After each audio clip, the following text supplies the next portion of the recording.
lebih prefer yang mana nih Pak? Satu, bikin unit sendiri, misal digital team, untuk handle bisnis tertentu dan kemudian berkembang ke unit atau departemen lain.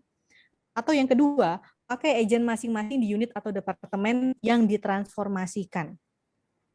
Nah, dua-duanya bisa dilakukan dalam hal ini, ya. Artinya tinggal tergantung goalnya kita itu apa. Apabila kita melihat itu untuk sesuatu, misalnya aja untuk portfolio baru, di mana memiliki suatu gap yang jauh dengan portfolio existing, kita bisa create yang baru, quote unquote, seperti seolah-olah greenfield. Akan lebih mudah. Ya.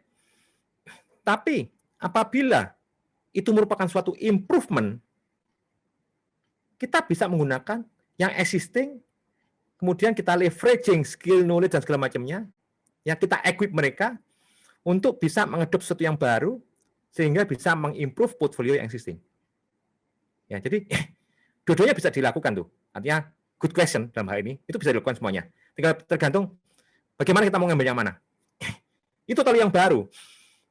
Untuk tali yang baru ya, mungkin saya lebih baik creating tim baru di luar itu semuanya. Ya, agar fresh semuanya. Dari awal hingga akhir sesuatu yang baru berbeda. Contohnya adalah apa? Contohnya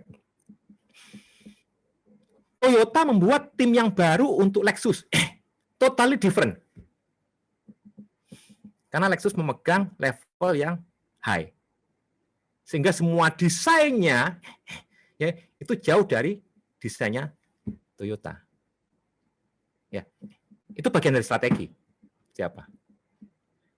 Strategi apapun bisa dilakukan. Yang penting adalah how to execute sekarang itu.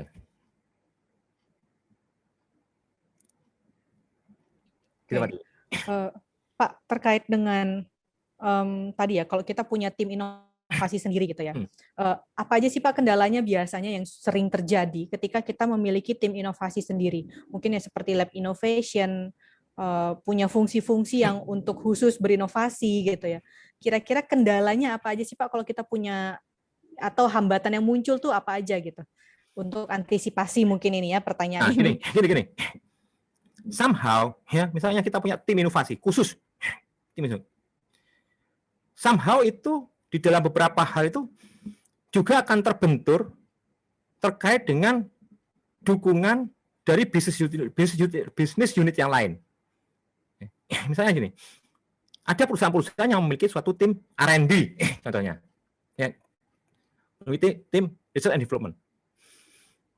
Begitu dia mau mengimplementasikan, ternyata ada kendala dari tim yang existing, bahwasanya ini masih ada gap di mana apa yang dihasilkan oleh R&D ini ada gap terhadap misalnya dia pemahaman market, sehingga tidak dapat dipergunakan secara langsung.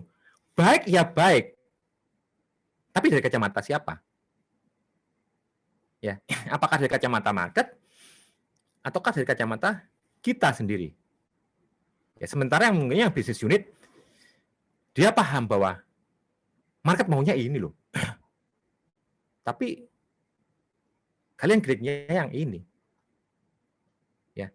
Dan juga misalnya aja gini, bedanya gini.